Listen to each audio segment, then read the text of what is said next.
The client always runs the thought of being abandoned, and the fear of being abandoned comes from the conscious identity of toxic shame or toxic guilt that leaves the client with no choice but to live in this fear of being expressed as this inadequate person that they believe themselves to be.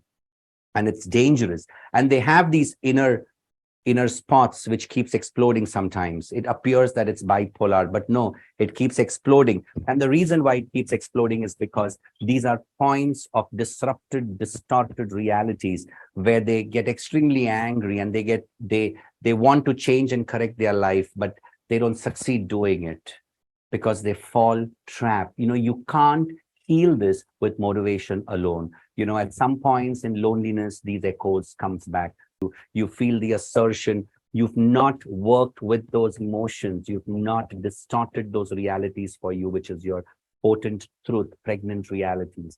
And therefore, your motivation will only last for some time, and sooner or later, it's gonna fall. From time to time, these explosions happens in the head. The client falls into the void with the fear of emptiness and all the flaws that they think existed with them. It feels annihilation again.